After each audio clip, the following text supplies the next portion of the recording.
depression is a bitch. Depression is so much of a fucking bitch. I think anyone that has experiencing it, knows someone that is experiencing it or has experienced it, knows that I would say that's a given. It comes, it's on the job description. It's the first line. Depression is a bitch. And I don't know if I want to say that I'm currently experiencing depression. I have for a very long time. I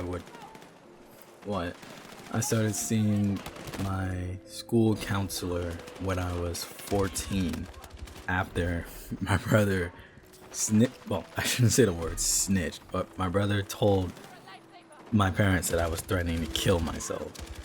So then they reached out to the school, and the school put me in counseling, which eventually I would say that action of his did save my life, because a month later, after being forcefully put into counseling, I actually told my counselor that I was planning to kill myself the next day or that night.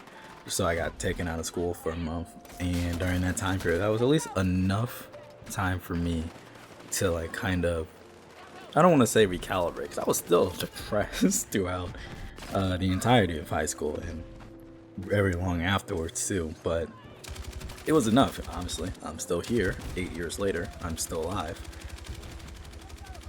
So I don't know if I want to say if I'm experiencing depression properly right now, because I've been depressed since then. And I would say, because I'm jumping all over the place here. I think the main reason why I want to make the argument that I'm not currently experiencing depression is the fact that I'm currently on antidepressants. I'm on sertraline, 50 milligrams, and I haven't chosen to up my dosage or anything like that, because I feel like it's doing me a decent job. Just taking the pills, no therapy, no counseling, anything. Just meet with a psych once a month, pick up my pills from a CVS or a Walgreens, and I'm all good. And I've been on it for the last 4 months. Been on it since May. And I would say it's been doing wonders, but at the same time, I honestly don't know if I can thank the pills for no longer really being in this monochromatic fog, this brain fog. Because so much of my life has also changed throughout this entire year that I think has, elevated my mood already. I'll say this, I don't really think this is a thing to be necessarily proud about, so I won't say I'm saying it proudly, but I've always been very candid about the fact that a lot of my, ongoing issues and my frustrations and, such things as such came from the fact that I was still living at home. Being in my parents' house was just making me miserable for a variety of reasons. I'll just leave it at one of the main reasons, or one of the reasons is just the essence of being there. Even when nothing's going wrong, just looking around and, knowing what has happened in house and where and everything, it wasn't a good feeling for me. So I never really felt like I found too much peace. I didn't have any privacy. I'm still having to share a bedroom and, share a bathroom and everything. It was nice to not pay rent and, stuff like that. Had cars I could take, whatever, and it wasn't necessarily a explicit pressure on me to even replace the gas in it, even though it wasn't like I was going anywhere more often than not. But I'm not gonna say it didn't come with perks, and I'm not gonna say I don't love my family. I still, we still talk, we're still on good terms and stuff like that. But the upbringing just wasn't too nice.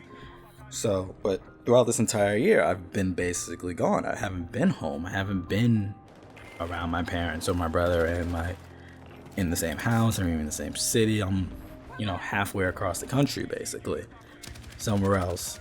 I'm with my partner. Yeah, I go outside more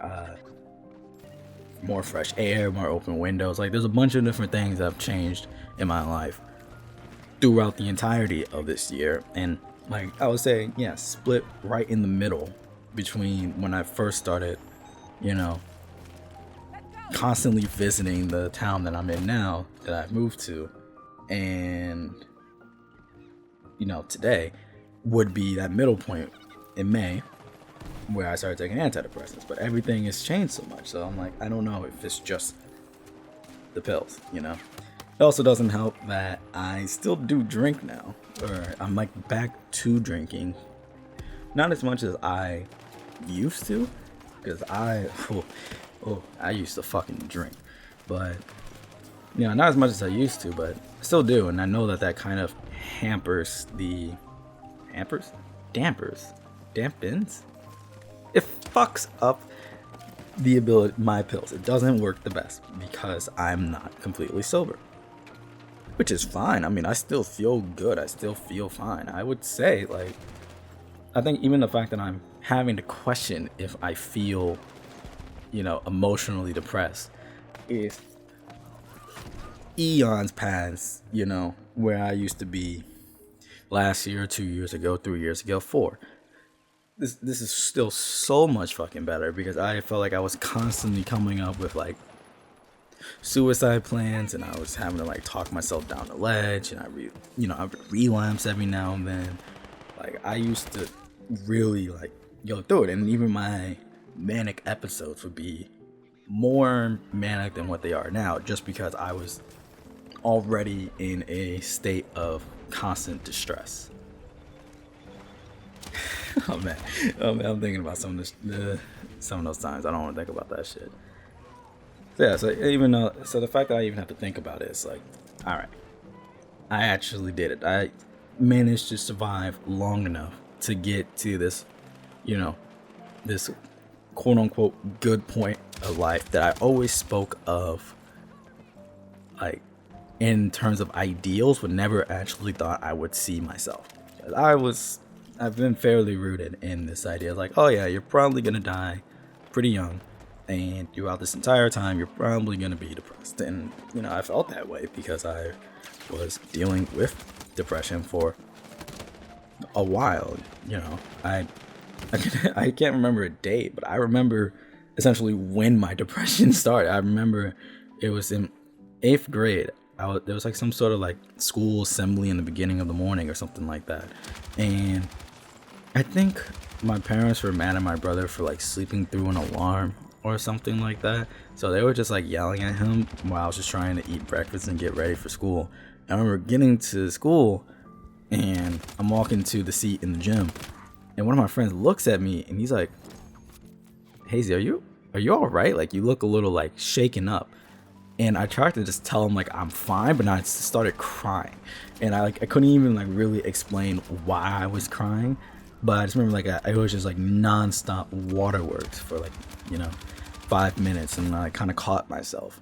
And I would say that moment probably kickstarted what I would describe as depression for me, simply because that's the first time I can really recall feeling a constant negative emotion. I think that's when I remember being like, okay, I am sad, and I'm like scared, and I don't know what the future is going to look like, and like, do I really want to keep dealing with this? Like, this is already like frustrating. Think about how 12-year-old brains can also exacerbate certain issues. But it wasn't sunshine and roses throughout that time period either. Maybe later in my life I'll talk about some of those memories from even before I was 12. But for now, I'm just gonna leave it at that. That's probably when I remember just it felt like someone started to dim the lights in my head. That's when the fog started to come in. And then freshman year of high school, 9th grade, yeah, that year fucking blowed. That shit blowed cock. That shit sucked. That was such a bad year. That was such a bad year for me, and that solidified the depression, like 100%. But again, I made it this far. But this has been an idea that I've been thinking of, especially throughout this entire year. But this was a concept that I've been thinking of, even spanning back to probably 2022, 2023, when I started to still have like good enough moments and like constant like emotional upsprouts, emotional like good moments, like enough good moments where I felt like I was actually like, you know, happy even when things weren't really going on, or at least not like depressed and looking for an out to kill myself or something like that. And I realized, especially because I would talk to people like, like how can I help people like, you know, get out of depression? And also I would also talk out loud and try to help myself. Like, I'm trying to get out of depression. You're depressed. Let me see, what is it that I know that you don't, even if I'm not implementing it, that can maybe help you. And then maybe if it works for you, then I should reconsider what I'm doing and implement it myself, and then we can both be happy. But I remember having this epiphany where I realized that I might always be depressed forever, or at least not. There's gonna be something wrong with my mindset. So I don't remember who I was talking to. I think I was just talking to a friend privately while I was like drunk one night, and I told him like, because we would talk about philosophy a lot, or at least I would. I don't want to say constantly bring up my own philosophy. That makes me. I don't know why that feels like pretentious to me to say a statement like that. But I feel like I was talking about my, you know, my depression with them, and like talking about my personal philosophy and my outlook on life. And I said something. I told him, I think even if I'm happy, I'm still gonna be sad forever, because that's been my outlook on life for so long, or at least like so meaningfully, that I feel like my experience is still forever going to be categorized in this kind of like self-explosive manner. Damn science. Yes, I feel like my life is going to forever be categorized in this self-explosive manner. Or what's the best word to describe this? Because I keep forgetting which ones it is, like, because they're very close to each other in like the philosophical graph. But there's absurdism and existentialism, and if I can remember the difference between the two correctly, I fall into like absurdism, and I remember when I was younger in high school, I slightly subscribed to nihilism for a little bit. And then I realized like the hypocrisy of nihilism, and I was like, okay, that can't really be it. So then I was like, okay, it's probably one of the other two aforementioned philosophies.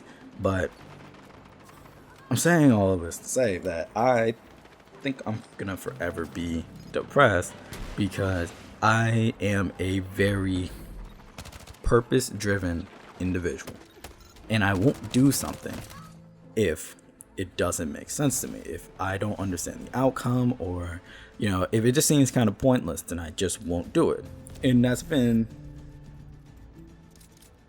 weird, and that's also been like it can be shown in a lot of different aspects of my life, or at least one aspect in particular that I'm thinking of is MMOs.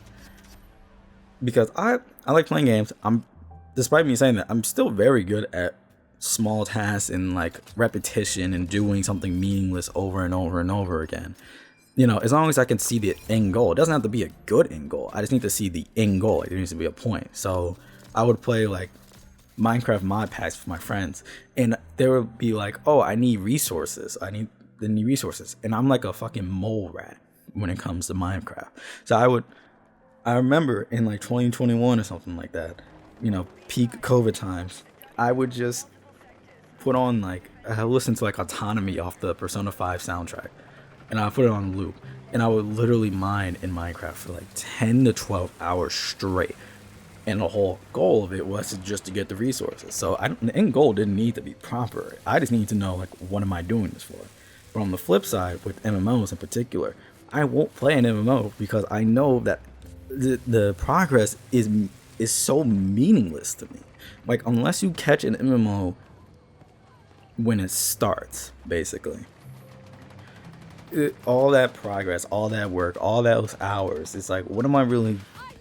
I don't know what I'm gaining here. Like, what am I really doing? It feels like having a job for the sake of having a job without the pay or the benefits or the pay or the pay or the pay. Like, I have a bunch of friends. I have a subgroup, I guess. I have a group of friends who are all into BDO, Black Desert Online. But they play all sorts of different MMOs whenever they come up. They've played Lost Ark. Damn, what's the one that came out like last year? It was some hot ass. I fucking hated that game. I can't even remember. I've seen them play like the First Descendant. Any MMO that comes out, possibly, they'll like play it. And, you know, sometimes it's cool. I mean, for them, BDO is something that they play, you know, still to this day, because they were early adopters. They have like, there's a dude in the group with like 70,000 hours in the game, which granted, you know, I guess like you can AFK in the game for like resource grinding and stuff like that, or like life skills. But like 70,000 hours? Are you fucking kidding me? And you're still playing, one, you're still playing the game. And two, like, okay, you've been playing for the last decade on top of it, like all of them. That makes sense why you still play the game, because they're at the top. They're in the top, you know, echelon of BDO players, where they're like constantly doing all, like, they're in the biggest and the best guilds, and yada yada yada, insert MMO nerd shit here. And that's cool, you know, and that's good for them. You know, I think it's good to still have things that you're interested in. And even if my previous statements made it sound like it, I don't care if you play games and, you know, you're not looking to get paid. The whole point of a game is to have fun. Whatever your fun is, that's your payment. That's a good thing. That's all we can do in this, you know, this fuck ass cycle called life, is have fun, because we're gonna lose it at some point. The birth of life, the gift of life comes with the curse of death. But, you know, they're at that point because they've been playing for so long, and they've always kind of stayed with the curve enough, especially like since MMOs go through like seasons and cycles and everything. Like, you know, you can kind of get yourself there to like, oh yeah, I'm at the top now. And if I started that shit, I ain't getting nowhere. I'm just playing for what fucking reason, man? Like, for what reason? Like, I'm not gonna take it that far. Or like, again, that doesn't have seasons would be for Minecraft, Hypixel Skyblock. I think it was fun. I love Minecraft systems just in general. I'm a Minecraft simp. Kill me. But I can't play Minecraft I can't play Hypixel Skyblock off of the core basis of, like, there's no way in hell I'm gonna, like, you know, magically outgrind these people who have been grinding for years and decades, and I just don't know what the payout is, because it's not like, especially with Hypixel Skyblock, maybe it has PvP now, I don't know, but there's no PvP to it either. So it's just like I'm grinding levels just for like the sake of grinding levels. And I don't know, maybe this sounds like very hypocritical, because all games basically provide like, you know, next to nothing on the outside of it. But I don't know, at least playing a game of League, you know, you play League for 35 minutes, and if I lose, oh, well, that fucking sucks, I'll go again. And if I win, hell yeah, this is great. I want to say I enjoyed myself. It's League of Legends, but, you know, I got something out of it. Even if it's just a victory, I can't do it with MMOs. And wrapping this back to the whole thing with life is, I know what the end goal of life is going to be. You know, there's no surprise, there's no escaping it. Nothing I could ever do is going to make it as to where I'm not going to die at some point in my life. You know, it could be tomorrow, it could be a year from now, it could be 3 years from now. I could live to be 40, 60, 80. My grandfather's 95 and his 96th birthday is coming up soon. Maybe that could be me. But I have no clue, and at no point does the Grim Reaper take me out of his line of sight. You know, it's gonna happen to me. And that concept makes it very hard for me to do things that are, you know, either right or positive for even just myself. Because, like, a big thing that, you know, everybody in my life knows is that I have drinking problems. I have a drinking problem. I have drinking problems. And, you know, it's hard for me to stop. I barely stop. You know, in the last like 4 years, I've probably been sober for like a grand total of like maybe 4 months, and one of those months in full was this year. This is the most sober year I've had in the last handful of years. And, you know, rightfully so, everyone tells me, hey, you should probably cut back on drinking. You should relax on drinking. You should chill out on drinking. And yeah, I mean, yes, their statements have some merits. Now, it's not like outside of me not feeling really good one day, so I actually took myself to the hospital. I've never been like hospitalized for drinking or anything like that. My puke doesn't look like coffee grounds. You know, even when I do decide to like take a break off of drinking, it's not like, actually, I've had drinking binges where I did shake after while trying to cut back, and like I do experience like, you know, withdrawal symptoms occasionally when it comes to me trying to wean off or stop drinking. But yes, actually no, I still have a drink. I have a drinking problem. It still is very bad. It's not the worst, but it still isn't good. It's not, you know, beneficial to this idea of long-lasting life. But I think my problem with, like, my personal problem and why I never take their advice and my own advice that serious is the fact, like, even if I drink when I'm having a good day. I drink when I have a bad day. I drink when I'm stressed. I drink to celebrate.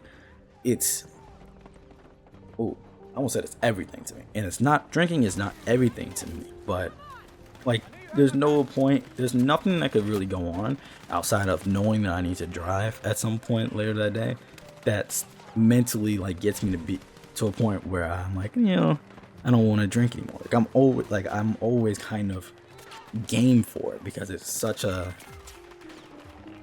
I don't want to say an enhancer, but it's a fallback. It's a comfort item at this point. Unfortunately, it's comforting to me to drink every now and then, and it's hard for me to just, you know, realize to take that advice to heart that like, hey, this is still not good for you or your body or your mindset or, you know, your brain too. I'm killing brain cells doing this shit because I know like it doesn't matter, like it doesn't matter in the grand scheme of things. In the grand scheme of things, whether I stop drinking today and I never drink again, or, you know, I keep drinking and I just say fuck off and fuck you, my odds of living are, you know, it's basically the same. You know, it's like, because I mean, there's people who are like severe alcoholics or drink as much as I do, if not more, and they've lived pretty long and pretty far. And on the other hand, there's people who live straight edge lives who, you know, have died before the age I've even gotten to. Like, life is unpredictable, but at the same, life is unpredictable in terms of when, how you die, but it's predictable in the fact that everybody knows that you will. And that fucks with me. And that brings me to the term I coined, which is like, I am philosophically depressed. Even if I'm not emotionally depressed, I'm philosophically depressed, which is another nice way of saying I'm cooked.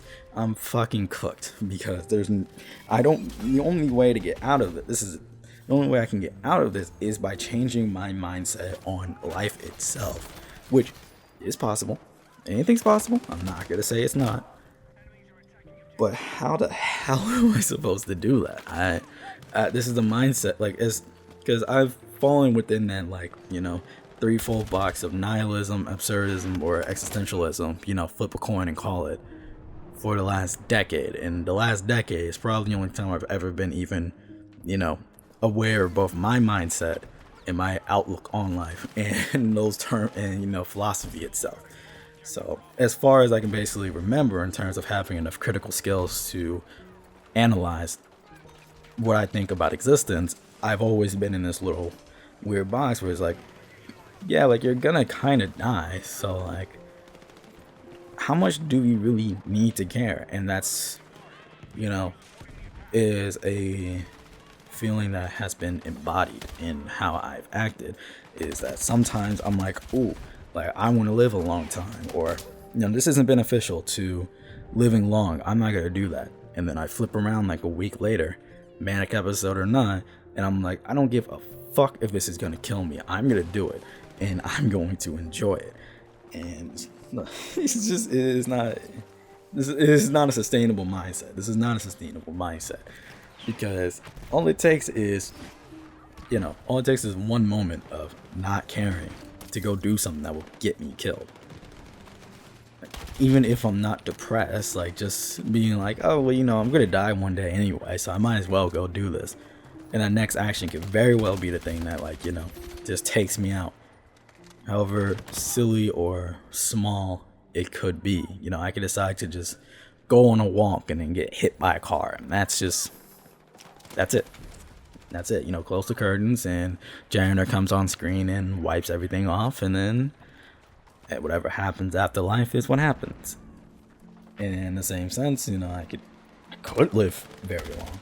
I don't know. This concept it's been on my mind for a long time. It bugs me, and I think it bugs me just because it's really annoying for me, for the fact that I feel like I have kind of, if not completely, have gotten out of emotional depression. I feel like I'm happy. I wake up and I'm like, I wonder what I can do today, even if I still don't really like going outside. Like, I'm like, I'm curious. I'll say I'm curious. I'm still like slightly driven. I want to do better things and do better for myself and the people I care for. But at the same time, every now and then I relapse back into drinking. Sometimes I do have like really emotionally bad days. Not even because something happened, but because my brain just gets locked onto this fact, like, it doesn't matter. Nothing matters. You're gonna die anyway, so who cares? Like, I don't want to say it, especially because, it's me, and I'm also not trying to be, like, rude, but, like, it's a fucking bum-ass mindset to be stuck in. It's such a bum-ass mindset. I wish I could get out of it, because I feel like it hinders my growth. I feel like it hinders my ability to do things, because when I feel that way, more often than not, that's when I stop trying. That's when I stop trying to do things and do better. I just, like, wait for the Reaper to come get me. And that shouldn't be the way, because I don't have... Once I lose this life, I have nothing else. I should just be having a lot of fun and doing a bunch of things and experimenting, because, like, why not? There's no penalty to it, unless it costs money. But there's a lot of things I personally want to do that really wouldn't cost me anything. It's just a matter of me not being lazy, and I feel like I'm extra lazy on certain days because I'm like, it doesn't matter. I get stuck in that brain loop and I can't get out of it. So I have to kind of figure out, like, how do I get out of this? How do I convince myself to try, even though I know that trying won't matter later on? I guess that's why a lot of people try to live larger than life. And, I think that's also a reason why, like, social media and stuff like that has really gotten, like, a disgusting, like, hold on people. So I feel like nowadays, more than ever, especially with the fact that, like, the average intelligence is rising, even though I know you have some dumbass friends. But even though, like, intelligence is rising, I feel like more people are aware of the fact that, like, hey, like, life is this, like, fleeting little thing. Like, it's gonna leave you at some point. Everybody's a little bit more aware, and everybody's also aware of each other. So everybody wants to be not only different now for some reason, everybody wants to be different, and everybody wants to live, which has always been a thing. But in the age of, the digital age, social media, online presence, your legacy can be way larger than it basically could have ever been. I mean, obviously we've had a lot of celebrities throughout history, people who are remembered hundreds of years after they passed. But now it's like, okay, people can live on more than just, their families, because that's a whole thing too. A lot of people are very in tune with their family lineage, so their ancestors are still living to this day. You can physically die, but you don't truly die until nobody remembers your name. And with everything you can do online, and you can post pictures and make songs, and you can do all these things to try to be so much larger than life in hopes that you can be, so you don't die as fast as people are afraid of. I think that's why people are so I don't like social media, man. I don't like social media, and that's not even what I'm trying to talk about right now. But I do think that's one thing as to why certain people act certain ways, especially online, is that everybody's so afraid of dying. But if you create something, especially in this digital age, you get to live way longer than, your life. And people don't want to be stuck in that recognition that, nobody wants to just constantly know that they're gonna die one day. And that makes sense. Nobody, I don't think anybody wants to just live knowing like, oh yeah, I'm gonna die. I'm gonna die, man. I'm gonna fucking die tomorrow, dude. Or if it's not tomorrow, I guess it might be the next day. That's a fucking terrible way to live. So people just circumvent that and just kind of forget that they're human. I think there's got to be a middle ground somewhere between those two things. But I guess a lot of life is also trying to find middle grounds. The extremes are usually nothing too desirable at all. But yeah, it's philosophical depression. That's been reeking on my mind, especially today. I went to the DMV earlier today to finally get my license swapped over to this state instead.